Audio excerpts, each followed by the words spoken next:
Em 1926, a rainha do crime simplesmente desapareceu. Por 10 dias inteiros, ninguém sabia se Agatha Christie estava viva ou morta.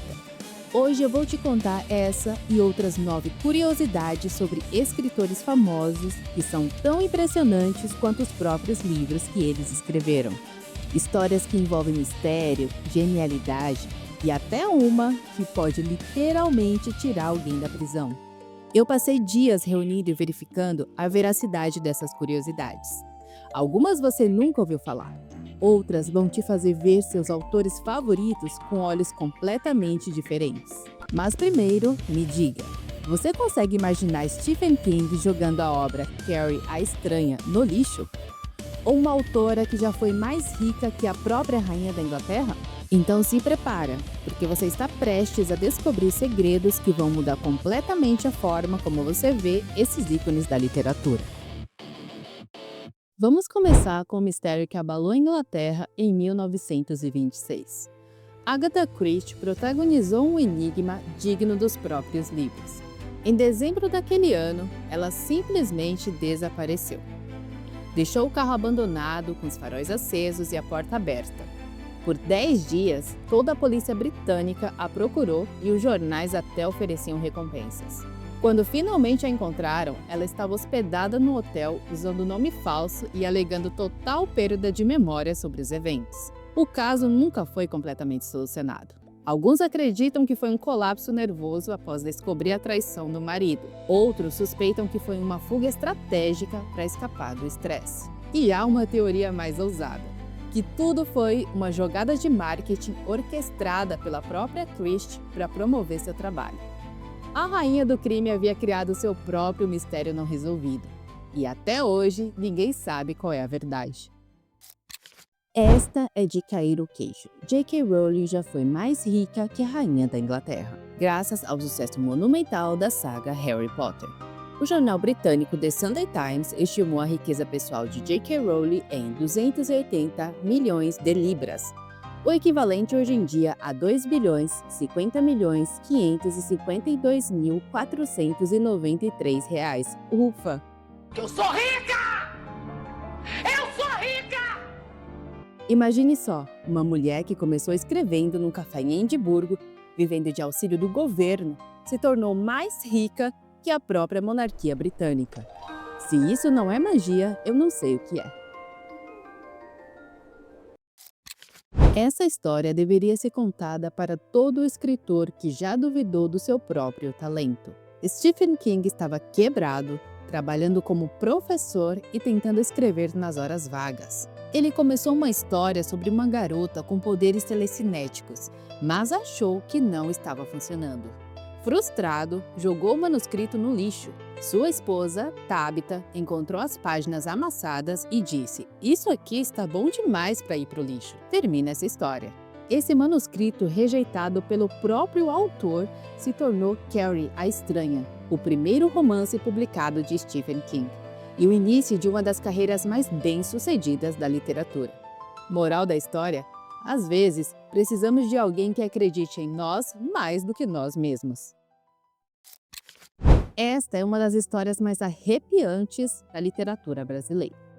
Dizem que, anos antes de sua morte, uma cigana leu a mão de Guimarães Rosa e fez uma revelação assombrosamente profética.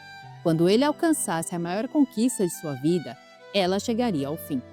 Ele levou essa previsão muito a sério, tanto que, quando foi eleito para a Academia Brasileira de Letras, adiou por 4 longos anos a cerimônia de posse. Ele sabia que aquela seria sua maior conquista acadêmica, mas também temia que fosse o cumprimento da profecia. Finalmente, em 1967, ele decidiu enfrentar o destino. 3 dias depois de assumir a cadeira número 2 da Academia Brasileira de Letras, seu coração não resistiu a um infarto fulminante.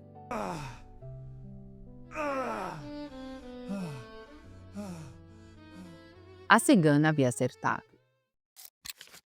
Você sempre achou que Mary Shelley inventou o nome Frankenstein? Prepare-se para descobrir que você estava errado. Existe um castelo real na Alemanha chamado Frankenstein, e suas ruínas medievais carregam séculos de lendas sombrias. Quando a jovem Mary, aos 18 anos, precisou escolher um nome para seu cientista, ela não criou nada, ela simplesmente se lembrou desse lugar. É quase como se o castelo alemão estivesse esperando há séculos para emprestar seu nome à literatura. E hoje, ironicamente, mais pessoas conhecem Frankenstein por causa de um livro do que pelo castelo que deu origem a tudo. Às vezes, a arte eterniza mais que a própria história. Independente da opinião que você tenha sobre sua obra, esse dado é impressionante. Paulo Coelho é o autor brasileiro mais traduzido do mundo. O Alquimista está presente em mais de 80 países e foi traduzido para dezenas de idiomas. Ele conseguiu algo extraordinário: transformar a literatura brasileira em um fenômeno verdadeiramente global, criando uma linguagem universal que atravessa culturas, religiões e fronteiras. É a prova de que uma boa história pode unir pessoas dos cantos mais distantes do planeta. A escolha do ano de 1984 para o título do famoso romance distópico de George Orwell não foi aleatória, nem profética. 1984 é uma inversão satírica de 1948, o ano em que o livro foi finalizado.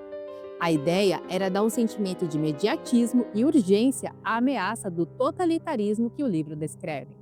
Uma simples inversão numérica se transformou numa das escolhas de títulos mais geniais da literatura.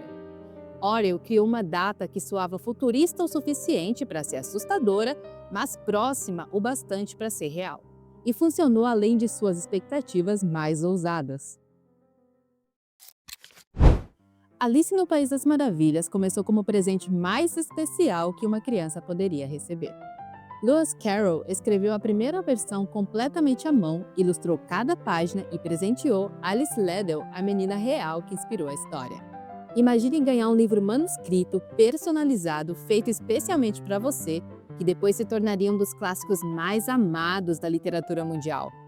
Alice ganhou não apenas um livro, mas a imortalidade literária. Por 89 anos, a Academia Brasileira de Letras foi um lugar exclusivamente masculino. Em 1977, essa tradição foi quebrada por uma mulher extraordinária, Raquel de Queiroz. Ela não apenas entrou, ela se estabeleceu com autoridade, talento e naturalidade de quem sempre soube que merecia estar lá. Raquel abriu as portas para todas as mulheres escritoras que viriam depois. Ela provou que o talento não tem gênero e que a literatura brasileira só tinha a ganhar com a diversidade de vozes e perspectivas. E para fechar, uma curiosidade que talvez seja a mais surpreendente de todas. Você sabia que no Brasil a leitura pode literalmente devolver a liberdade para alguém? Nosso sistema penitenciário permite que detentos reduzam sua pena lendo livros. O processo funciona assim. Cada obra lida e validada por uma comissão diminui 4 dias da condenação. Os presos podem ler até 12 livros por ano, conquistando uma redução máxima de 48 dias anuais. Mas aqui está um dado que pode te chocar. Dos 748 mil presos no Brasil, apenas cerca de 24 mil participam desse programa de remissão pela leitura. E isso faz ainda mais sentido quando você descobre que 327 mil detentos não completaram nenhum ensino fundamental e 20 mil são analfabetos. E sabe qual é uma das obras mais escolhidas por esses leitores em busca da liberdade? Crime e Castigo, de Dostoiévski. A ironia é quase poética. No final das contas, é a prova mais literal de que a literatura tem o poder de libertar. E essas foram as 10 curiosidades que mostram como a literatura é mais do que palavras no papel. Cada livro carrega histórias secretas, cada escritor tem seus mistérios e cada palavra publicada tem o poder de transformar não apenas quem lê, mas até mesmo quem escreve. E eu vou deixar todas as fontes dessas informações nos comentários, incluindo a lei que permite a diminuição da pena dos prisioneiros através da leitura, para quem quiser se aprofundar ainda mais nessas curiosidades. Conhecia alguma dessas histórias? Qual te surpreendeu mais? Me conta nos comentários, curta o vídeo e se inscreva no canal. Até a próxima!